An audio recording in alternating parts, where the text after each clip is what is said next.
You are going to die, and so am I. So thank you for spending these moments with me. I wanted to talk about how I maintain friendships and long distance friendships since I've moved actually a lot in my life from different countries, and now I'm living in the States, and a lot of my friends and family are back in Norway. And friendships, I think at this age, 37, because I don't have a family and I do a lot of sort of creative stuff with a lot of other creative people of different ages, I do have a lot of friends. And I do think that my friends back in Norway, who are more like adults, don't have as many friends, or real friends, I think, because they're busy with family and careers and adult, responsibilities. And I think it's harder too to make friends when you get older. You're not like in school anymore. And school is kind of like the place where you make a lot of your like important friends for the rest of your lives. And I also find, I don't know about you, but like the older I get, the less people I like.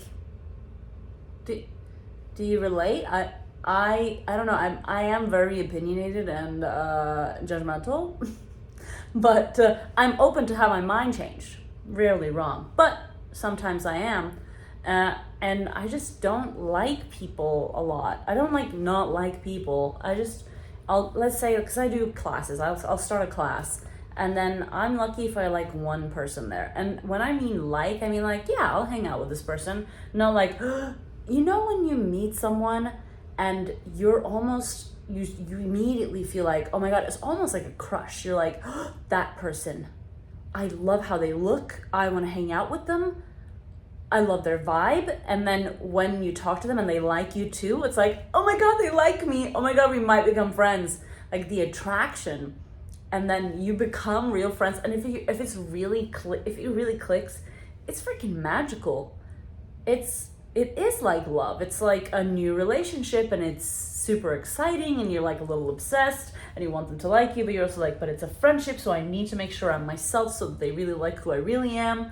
And I'm very, very transparent. I'm very open, kind of like I am in these videos, like very candid, very like, telling you exactly what I'm thinking and all the things I probably shouldn't say. But I'm also like, hey, if you don't like that, if you don't like me, then fuck it.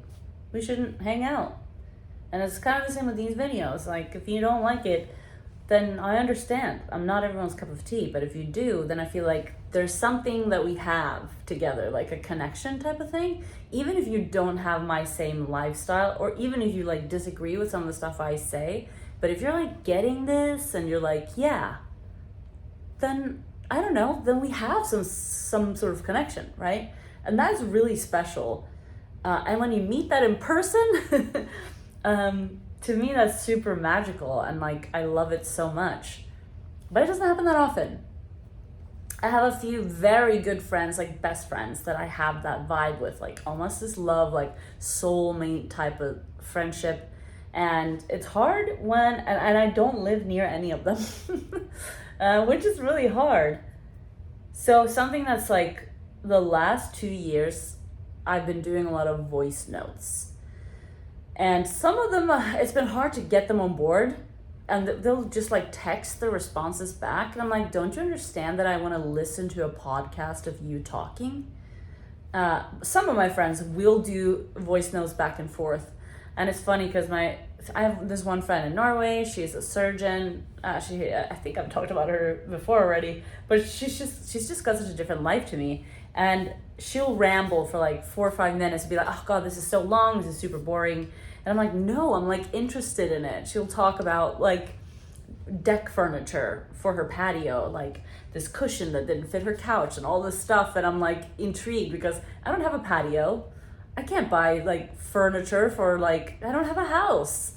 And also just, yeah, I love listening to her talking about having a child, which is, it blows my mind, guys. Those of you who have kids, we grow up as like supernatural and like, yeah, of course. No, not of course. It's crazy. That's a different video. But anyway, I love hearing her talk. And that's the thing about our schedules as like adults. It's very hard to get things to line up. So wanting to call someone, first of all, I'm a millennial and people are weird about phone calls. Are you weird about phone calls? I'm personally not weird about them. If someone calls me, I pick up immediately. If it's a number I don't know, I pick up immediately in case there's a cool opportunity. You don't know. If it's a spam call, I just hang up. How much does that inconvenience me? It's more inconvenient for me to like have a number calling and not picking it up because I'm like, oh, I shouldn't pick it. What? What if it's someone? If it's not someone, I'll find out immediately as soon as I pick up.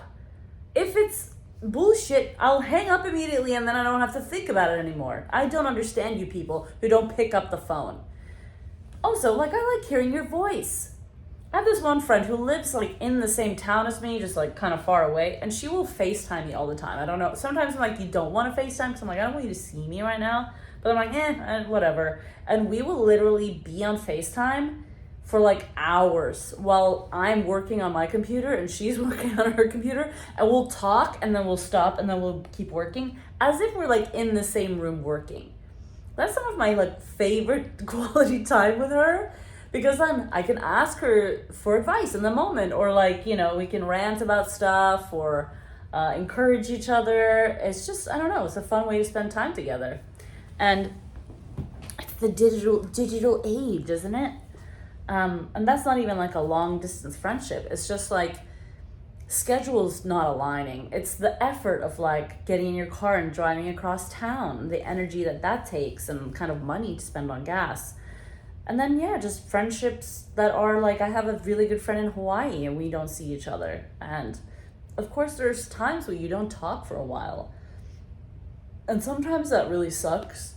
But most of the time it's fine, because you just know that whenever you talk to each other next, you'll be like reconnected. I just think it is really important to try to foster the relationships you have.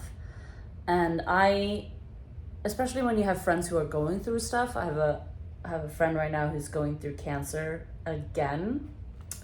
I have a friend who had a really bad back injury, which made him very depressed. And he's a very active and ambitious person. And he's like been in so much pain. He can't sit, he can't stand. Like that, he's just, I mean, that's miserable. And I'm not super organized. I try to be, but I really try to remember to, like, for a while, send them a daily message that's like, I don't know, thoughtful or funny or something. When I don't know what to write, I like to write a message that's like, remember, you are like pretty, funny, blah, blah, blah, all these like compliments. And it's like a silly message in a way, but it's all truth. And everyone I've ever sent it to have been very happy. So that's a tip if you're like, I don't know what to say. I feel like if my friends reacted weirdly to that, like, well, thanks, why are you saying that? Even if it comes out of nowhere, I think like if it comes out of nowhere, it's still, for my friends at least, it'll make them happy. Another thing that I feel like, not just for friends, but like anyone you're around and coworkers, is to say the things you think about them out loud if it's positive. Like, I want to say to strangers, sometimes I'll like see like a woman and I'm like checking her out, like, holy crap, look at that body, or that outfit, or her face, or her hair, or she smells good. And sometimes I vibe and like, I shouldn't say something. Other times I'm like, I love your outfit. And I love when people do that to me too.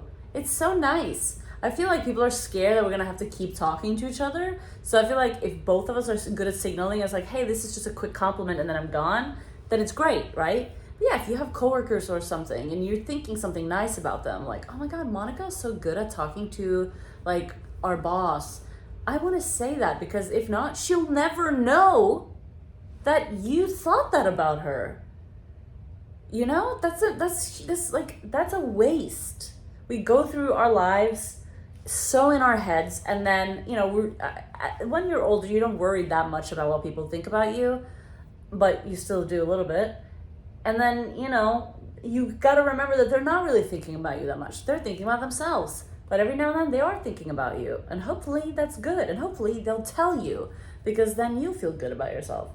And so I try to be super communicative whenever something pops in my mind. Yesterday, I voice messaged my best friend who lives in Wales about this house we lived together in college. And it was like altogether about 20 minutes of me rambling about how much I would love to live with her again and like what I would do with each and every room that we had, because it was a big house that like I now couldn't afford. And like she messaged me today, like a long voice message just saying how much she loved hearing me talk about it, how it made her laugh and how it made her day. And it's just like spontaneous. Don't hold yourself back from those things. Like if you have friends that you have like internal jokes with, or things that come that remind you of them. If you're on the go or something, or I know it feels hard sometimes, or you sometimes don't know where to start, just start it. Or you're wasting those opportunities for connection and for reminding them, number one, that you exist, that you're there for them, that you love them and think about them. And it just makes everyone feel good. I love doing that. So when I'm driving to work, I'll either listen to music or I'll like voice message someone and like talk about my life, asking them about their life and thinking about something that we've experienced in the past or something, or sharing general thoughts. And I just love getting messages back. It's like listening to your little podcast of your friend talking to you. And it's just easier than calling, because people can't always pick up the phone at that time, or it's not a good time, or they're not in a good mental place and they can't really respond really well. But if you record something to them, then they can listen to it at their convenience and really enjoy it and respond to you. I do text as well, don't get me wrong. It's just something about voice messages that's faster and feels even more connected. I don't know, what do you think? How do you guys connect with people nowadays? Do you see friends a lot? Are you good and like plan? Do you schedule stuff and stick to it? Is it more spontaneous? Do you find it harder to make friends nowadays? And do you also not like people as much as you used to? You know what? Maybe though, we didn't like people when we were younger either. We were just a little too preoccupied worrying about if people liked us. That might be a thing. Anywho, thanks for the chat. I hope you guys are good. Let's seize the day and talk to our friends and loved ones. Bye.